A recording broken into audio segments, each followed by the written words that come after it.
Bonjour et bienvenue sur Besançon TV. Nous sommes sur le salon Expertique, le premier salon des solutions numériques pour l'entreprise en Franche-Comté. Et nous allons parler très haut débit avec Franche-Comté Net, représenté par Frédéric Petitjean, et la société Trinaps, représentée par Florian Ferry. Bonjour messieurs. Bonjour. Bonjour. Alors, vous êtes tous deux opérateurs de télécommunications. Il faut peut-être rappeler un petit peu ce qu'est un opérateur de télécommunication, puisqu'il y en avait des historiques, enfin un historique, puis il y en a des nouveaux. Tout à fait. Qui commence?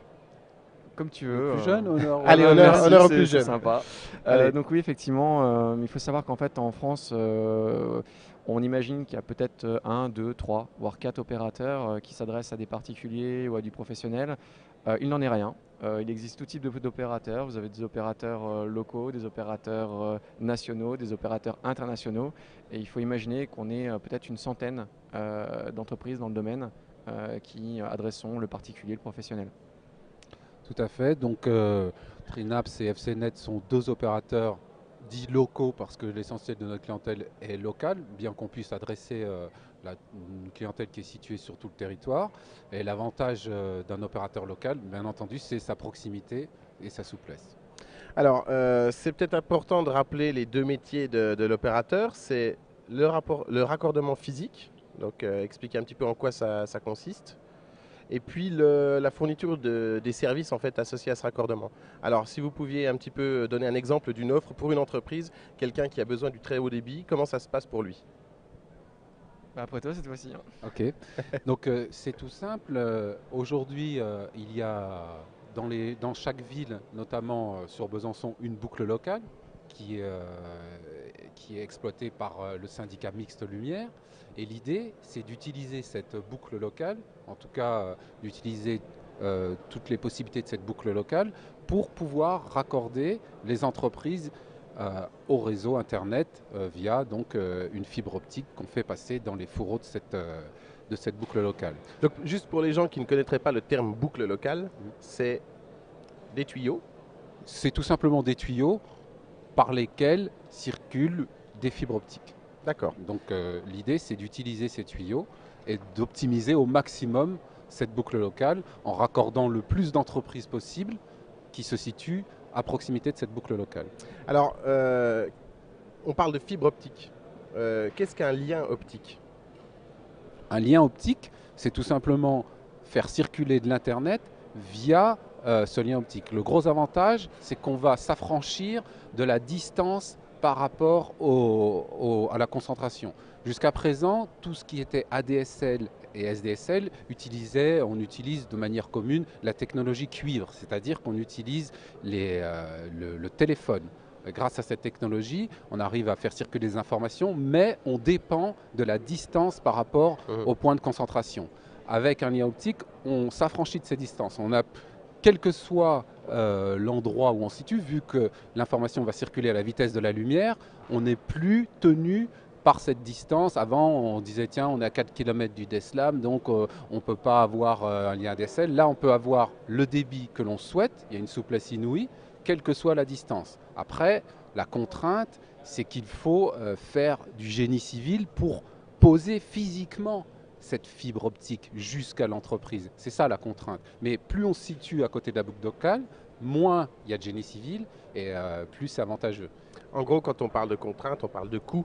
Hein, c'est-à-dire qu'à la charge, plus on est loin de cette fibre, plus il y aura de travaux entre guillemets pour être accordé. C'est la contrainte.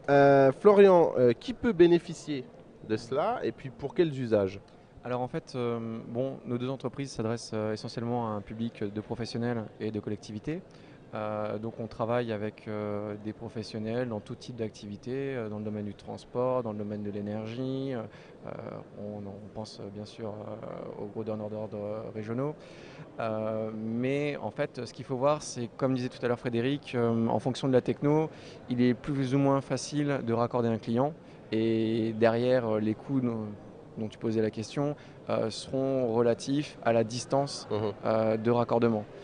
Donc un client qui est peut-être à plusieurs kilomètres sera peut-être plus coûteux parce qu'il y aura du génie civil à produire, des choses comme ça, qu'un client qui est tout proche du réseau. Et il y a des mutualisations possibles de coûts, je dis n'importe quoi, mais des entreprises qui sont regroupées dans un bâtiment, Alors est-ce tout à est-ce que fait. ça se fait? Si on parle du réseau lumière à Besançon, en fait, la ville a intensifié ses efforts d'investissement pour aller irriguer les zones d'activité et adresser les zones d'activité en fibre optique au plus près de l'entreprise. Donc c'est on va dire une aubaine, une belle opportunité pour les entreprises qui s'y trouvent, typiquement à Lafayette, Haute-Chazal, Chazagne. Il y en a 2-3, Thémis aussi, Témis, et puis la future zone à côté de la gare, TGV, ouais. gare LGV. Et sur lequel en fait il y a des coûts de raccordement qui sont très faibles parce que finalement la puissance publique, la ville a déjà préinvesti. D'accord. Alors, on parle très haut débit. Alors, je vais être un peu bête, mais moi j'ai le haut débit, ça me suffit. Alors, pourquoi faire du très haut débit? J'imagine que pour les professionnels, il y a de vraies raisons, mais expliquez-nous un petit peu les usages. Mais c'est simplement que les besoins sont de plus en plus importants. Il y a de plus en plus d'informations qui circulent, de la vidéo, beaucoup d'images, et de plus en plus, il y a des besoins qui vont croissant. Et on n'en est qu'au début. Et aujourd'hui, plus il y a de postes informatiques dans une entreprise. Auparavant, une entreprise, nous on a connu des entreprises où on leur fournissait 2 mégas d'ADSL et elles étaient super contentes, il n'y avait aucun problème. Aujourd'hui, 2 mégas, s'il y a 10 postes, chacun aujourd'hui a accès à l'ADSL, donc ça ne suffit pas. Donc les besoins vont aller de manière croissante. Ça, on ne peut pas aller contre. Moi je trouve ta question très pertinente en tant qu'expert de la vidéo, je pense que tu y es confronté tous les jours. C'est un besoin qui est plutôt important j'imagine en termes de bande passante. Pour compléter ce que dit Frédéric, je pense qu'il y a aussi tout ce qu'on peut mutualiser sur les applicatifs métiers. Quand une entreprise installe, bon bien sûr on pense toujours à l'accès internet en premier lieu, il y a la voix sur IP, il y a les applicatifs liés au métier de l'entreprise. Ça peut être des applications déportées en Citrix, en VPN, etc. Mais ça peut être aussi la façon pour une entreprise d'aller envoyer la donnée sur des sites distants et de manière hyper rapide. Et c'est vraiment tout ce qui est bureautique, travail à distance, c'est vraiment un des piliers en fait, du très haut débit. Alors, moi, j'aimerais qu'on explique, pour moi, il y a une différence aussi dans la connectivité Internet, et on le sait bien, les gens ne savent pas toujours, et même les entreprises qui se créent et qui se connectent au net, qu'on n'a pas le même débit quand on envoie des données ou alors quand on va les chercher. Et je pense que les solutions que vous proposez permettent aussi à un moment d'avoir ce qu'on dit symétrique ou asymétrique. C'est important peut-être d'expliquer cette notion. Alors cette notion elle est importante, mais déjà il y avait déjà un début de solution, enfin il y a déjà une solution avec la différence entre l'ADSL et la SDSL. L'ADSL effectivement c'est une solution qui permet de recevoir les données de manière importante et on envoie par un petit tuyau, le sens montant, le sens descendant. Pourquoi? Parce que les particuliers, généralement, ils vont chercher de l'information sur des sites, donc ils ont besoin d'avoir un gros tuyau et ils en envoient peu. Après, on a créé les SDSL. Les SDSL, c'est symétrique, Symmetric Digital Subscriber Line. Donc là, il y a autant en montant qu'en descendant. Mais on est encore dépendant de la distance par rapport Là, il y a encore le facteur distance lié au support qui est le cuivre. Et voilà, qui est lié à la distance. Alors que en fibre optique, il n'y a plus cette notion de distance et il y a une latence qui est très très faible. Autrement dit, c'est la vitesse de la lumière. L'information circule très très vite, c'est quasiment immédiat. Donc il y a un confort d'utilisation qui est largement supplémentaire. Alors ça permet aujourd'hui par exemple de créer pour des entreprises qui ont plusieurs sites, de créer des interconnexions et de mettre les serveurs dans un data center comme celui qui vient d'être créé ou comme le nôtre, tant qu'à faire. et les gens se retrouvent avec un serveur déporté, mais comme si le serveur était chez eux. Donc il y a quand même un confort d'utilisation et une stabilité d'utilisation qui est très important. Et effectivement, il y a la symétrie. Florian ? Pour répondre complètement à ta question, c'est vrai qu'au niveau particulier, l'usage de la DSL correspond parce que les gens téléchargent beaucoup et envoient peu d'informations. Alors qu'au niveau pro, comme on le dit tout à l'heure, avec des accès VPN, de la voix est un canal qui demande un canal symétrique montant et descendant puisque quand on discute, comme ça, de toi à moi, tu parles autant que moi, tu consommes autant de... Là, vous avez parlé beaucoup plus que moi. Mais bon. Ouais, c'est sûr. Mais donc, ce sont des technologies qui demandent de la symétrie dans la bande passante. Est-ce que les professionnels sont au courant de cela et est-ce que quand ils s'équipent pour la première fois en Internet, ils ont cette réflexion-là? Ça dépend. Les responsables informatiques d'entreprises moyennes et grandes ont depuis bien longtemps depuis bien longtemps borné la problématique et savent de la manière dont il faut calibrer leurs liens. Par contre, sur une entreprise, une TPE ou une PME, où en général le décideur c'est plutôt le gérant ou on va dire le patron, le chef d'entreprise, c'est des choses sur lesquelles il n'est pas forcément hyper à l'aise. Et je pense que c'est là notre valeur ajoutée en tant qu'expert, c'est de lui expliquer déjà l'intérêt des technos et la façon dont il faut les mettre en œuvre. Et l'économie, malgré tout, l'économie que ça peut générer à moyen terme et à long terme pour une entreprise, je pense. Alors, l'économie, pas forcément, parce que plus on met des technologies avancées, plus quand même le coût est important. Par contre, la productivité et le confort d'utilisation et du coup, ce gain de productivité que ça procure, il n'y a pas de retour en arrière. Il n'y a jamais de retour en arrière. C'est dans ce sens-là où je parlais d'économie, c'est vraiment qu'on travaille très efficacement. Exactement. Et franchement, pour donner un exemple concret, je suis jeune papa.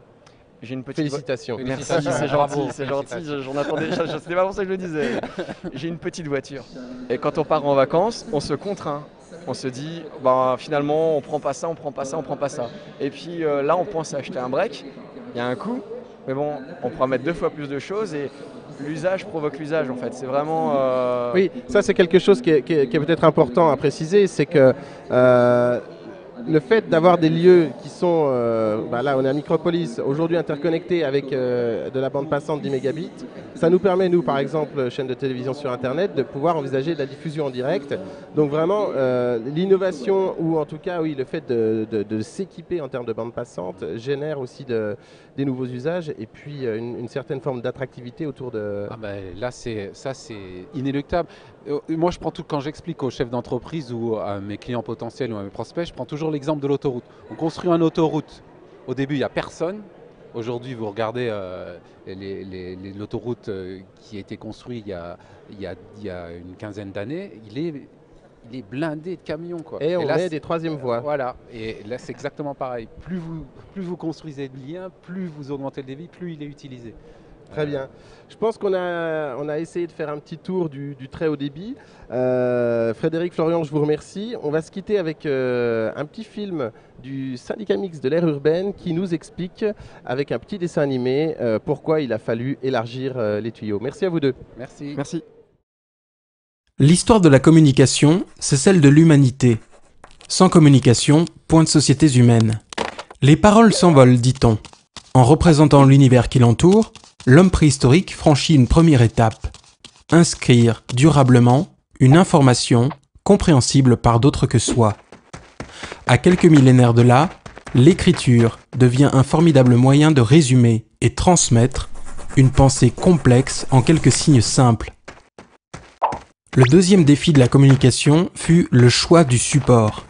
De la pierre au papier, du burin à la presse imprimée, le support devient de plus en plus léger et surtout facilement reproductible. L'information devient ainsi multipliable et diffusable à l'infini. Troisième défi, transporter l'information. Et là, plusieurs facteurs entrent en jeu. Tout d'abord, la distance entre les deux correspondants. Pendant longtemps, les animaux ont été très utiles pour la combler. Ensuite, la vitesse et les infrastructures. Premier réseau entièrement dédié au transport de l'information, le télégraphe réduit le délai de transmission à quelques instants par la magie de l'électricité. Le message est dématérialisé pour la première fois. Parallèlement, la révolution industrielle multiplie les moyens de transport mécanique. La prochaine étape est le transport de la voix, puis de l'image, ce qui signifie aussi un volume de données de plus en plus important à faire passer dans les réseaux.